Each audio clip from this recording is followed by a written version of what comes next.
بەڵێ سڵاو بەهار دیارە دوای ئەوەی کە بەهۆی بڵاوبوونەوەی بەڕێژێکی زۆری ڤایرۆسی کۆرۆنا لە جۆری گۆڕاو لە کۆماری ئیسلامی ئێران لە بڕواری 20 شوباتەوە 20 شوباتی 2021 دیارە کۆماری ئیسلامی ئێران تەواوی گەشتە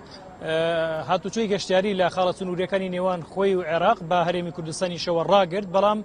دیارە بۆ ماوەی 2 مانگ بوو تا 20 چواری 2021 بەڵام بە شێوەیەکی سنووردار لە ئەمڕۆ دووشەمەوە گەشتکردن بە شێوەی سنووردار دەستی پێکردوێتەوە لە دەواازە سنووریەکانەوە بەتایبەت لە دەواازەی نێودەوڵەتی پەروێستخانەوە کامڕۆ گەشتێری ڕووی کردووە، بەڵام بڕیارەکە بۆ گەشتیارانە سنووردارە دیارە ئەوەی کە بەپێی ئەو ڕاگەیەندراوەی کۆماری ئیسلامی ئێران بڵاویان کردوتەوە ئاراستەی دەواازە نێودەوڵەتیەکانی سنووری هەرێمی کوردستان و وڵاتی ئێرانیان کردووە. بریتین لەو کەسانەی کە مۆڵەتی ئیقامەی کارپێکراو، ڤیزای خوێندن، ڤیزای نەخۆشی و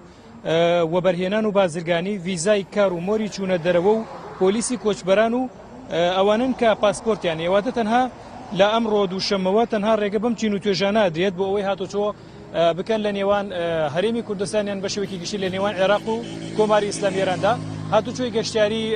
بەڕەهای یان وەکەوەی کە لە پێش دروستبوونی بارودۆخی کۆرۆنا و بڵاوبوونەوەی ڤایرۆسی کۆرۆناوە بۆ گەڕانەوە بۆ بارودۆخە بڕیارە لە 24 بە شێوەیەکی ئاسایی بە شێوەیەکی گشتگیریاتواتە ئەم شێوە سنووردارە نەمێنێت بە شێوەیەکی گشتگیرات چۆی گەشتیاری دەست پێ بکاتەوە بۆ گەشتیاران لە نێوان هەرێمی کوردستانیان لە نێوان عێراق و کۆماری ئیسلامی ئێراندا بە شێوەیەکی گشتی، بەڵام تا ئێستا بەم شێوە سنوورداریەوەی کە باسمان کرد تەنها ڕێگە بوو چیر و توێژانە دەدرێت. بەڵێ گەرمیە سپاس.